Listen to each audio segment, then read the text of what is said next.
खुसीको खबर छ, भाइ विनोदको पहिलो गीत रेकर्ड भइसकेको छ।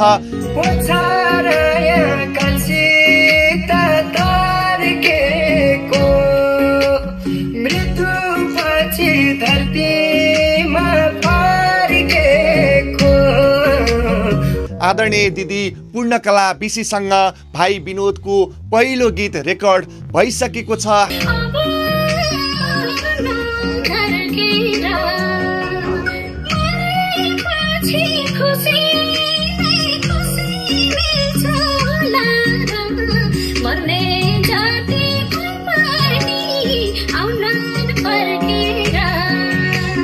हामी यति बेला स्टुडियो मालश्रीमा छौँ। कहिले सोचेको पनि थिइनँ होला मैले यस्तरी गीत गाउँछु, यस्तो हुन्छ होला भन्ने कुरा सपना जस्तो लागिरहेछ।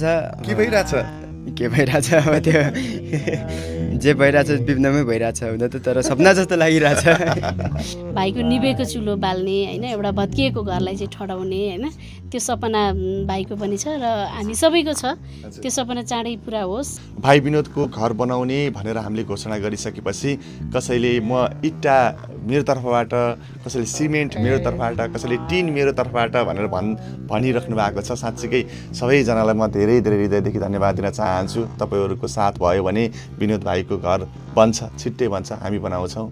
मसँग त मन लुट्यौ, धन लुट्यौ, सबै लुट्यौ, का छुट्यौ,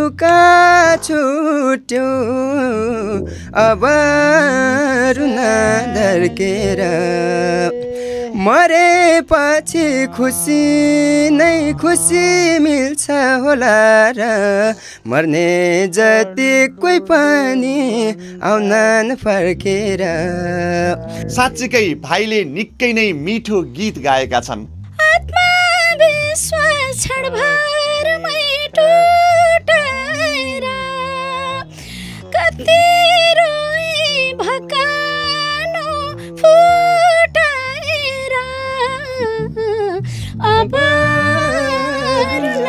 धर्केर मरेपछि खुसी नै खुसी मिल्छ होला, मर्ने जाति कोही पनि आउनन् फर्केर।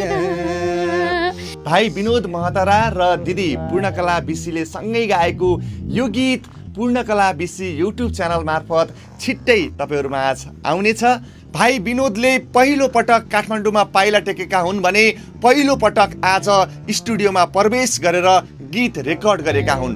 बाबु स्वागत छ काठमाडौँमा है, राम्रोसँग गाउनु है, धेरै आशीर्वाद छ, राम्रो गर्नु। डर लाग्छ कि नै भाइ मुटु छामा? भटभट गर्छ त मुटु किन भटभट गरेछ? मजाले गीत गाउँछ होइन? ल यो त सबै रेडी छ? यो कसरी थाहा भयो त तिमीले? देखेर नि कलाकारहरुको देख्छु भन न। कपालले गर्दा फेरि किन नदेखेर तिमीलाई त काँटा चाहिने भयो के बाबु? कि कपाल काट्न पर्ने भयो कि काँटा चाहिने? ल दिदी के भन्नु छ? एकदम राम्रोसँग गाउनु भाइ है। अब हामी चाहिँ अब बाहिर जानुपर्छ, भित्र बस्नु पाउँदैनौँ। एकदम राम्रो गाउनु, अब त्यहाँ गाए अनुसार त राम्रै गाउनुहुन्छ जस्तो लागिरहेछ है। एकदम कोसिस गर्नु, नडराइकन ढुक्क भएर, किनकि म पनि अब पहिलोचोटि स्टुडियोमा जाँदाखेरि खलखल्ती पसिना लाग्थेँ होइन, त्यस्तो चाहिँ नहुनु है। सबैले त धेरै पर्फेक्ट भएर आइसक्नु भएको छ त्यहीबाट, त्यही भएर राम्रो गाउनुहुन्छ। Good luck, all the best है। मरेपछि खुसी नै खुसी मिल्छ होला र, मर्ने जति कोही पनि आउनन् फर्केर। विनोद भाइ फाइनल्ली गीत पनि रेकर्ड गरियो है? हजुर गरियो। कस्तो लाग्यो? एकदमै खुसी लाग्यो मलाई। कहिले सोचेको पनि थिइनँ होला मैले यस्तरी गीत गाउँछु, यस्तो हुन्छ होला भन्ने कुरा सपना जस्तो लागिरहेछ।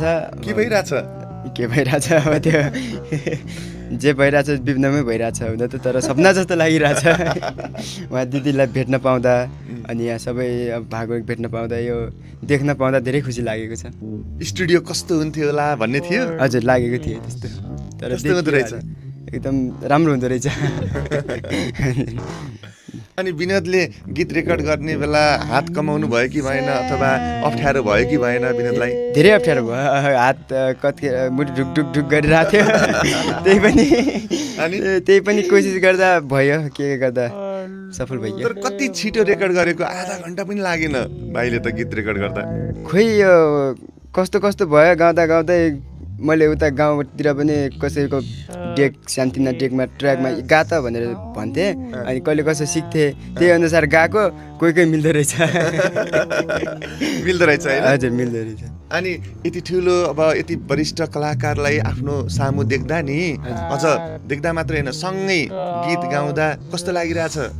एकदमै खुसी लागेको छ मलाई दिदीसँग भेट्न पाउँदा। उहाँले झन् कसरी यति हाईमा गाउनुभयो, मलाई त अलि डर पनि लागिरहेको थियो। उहाँ त अझै कलाकार पहिला पुरानो। विनोदलाई हाई भन्ने पनि थाहा छ?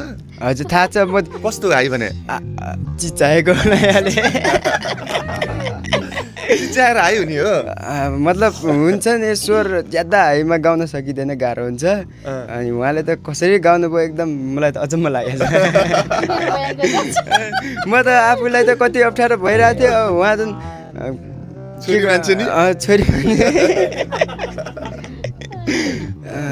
अनि दिदी कस्तो लाग्यो भाइ विनोदसँग गीत रेकर्ड गरिरहँदा? म त फर्स्ट अफ अल एकदमै खुसी छु होइन। यसको श्रेय चाहिँ हाम्रो भोजराज भाइलाई धेरै धेरै धन्यवाद होइन। अनि अब धेरै यस्ता नवप्रतिभाहरूलाई तपाईँले चाहिँ गाउँ गाउँ ठाउँ ठाउँमा गएर यसरी उजागर गर्नु भएको छ र पहिलोपटक होला यसरी अब एउटा केटी मान्छेलाई त प्रशस्तै अवसरहरू आउँछन् होइन।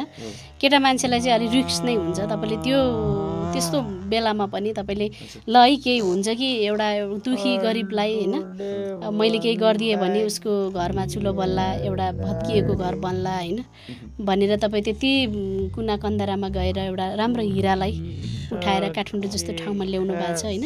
त्यसको लागि धेरै धेरै सर्वप्रथम तपाईँलाई धन्यवाद छ।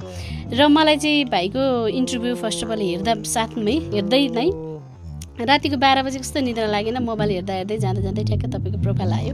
अनि भाइको इन्टरभ्यू हेरेँ होइन, यस्तो मिठो गाउनु भएको कि अब हुन्छ नि मान्छेको त्यो सबै गीत गाउने त धेरै नै हुनुहुन्छ होइन, आवाज भएको धेरै हुनुहुन्छ, तर कोही आवाजले चाहिँ एकदमै मुटुमा चस्स छुन्छ।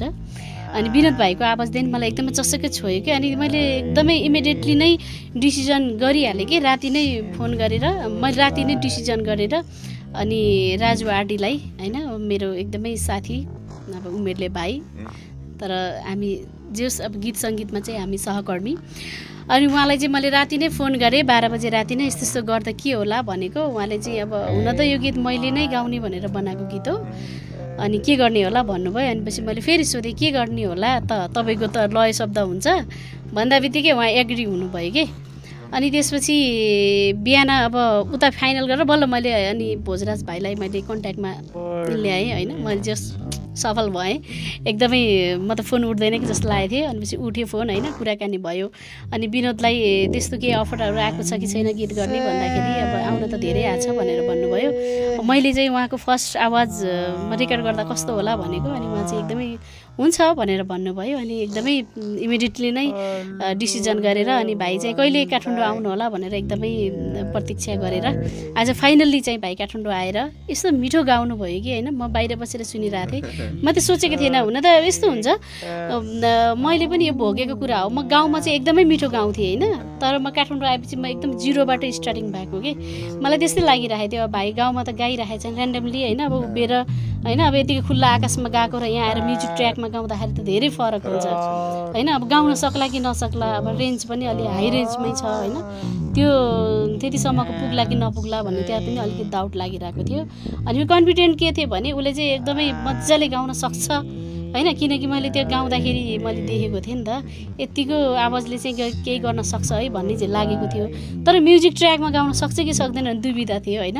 त्यो दुविधालाई चाहिँ एकदमै दूर गरेर एकदमै राम्रो यति सरल तरिकाले छोटो टाइममा, बरु मलाई 1.5 घन्टा लाग्यो तर भाइले चाहिँ आधा घन्टामा सरर गाउनुभयो त्यसको लागि धेरै धेरै धन्यवाद छ भाइको एकदमै उज्जवल भविष्यको कामना गर्छु धेरै अब के अरे धेरैजनाले पनि भन्नुभएको छ मैले कमेन्टहरू पनि हेरेको छु होइन भाइको निभेको चुलो बाल्ने होइन एउटा भत्किएको घरलाई चाहिँ ठडाउने होइन त्यो सपना भाइको पनि छ र हामी सबैको छ त्यो सपना चाँडै पुरा होस् र हामीले अब गीत गरेका छौँ यसमा चाहिँ भाइ पहिलोचोटि चाहिँ सफल हुनुभयो भने अनि त्यसपछि भाइलाई त्यस्तो गाह्रो छैन धेरै हुनुहुन्छ भाइले सहयोग सपोर्ट गर्ने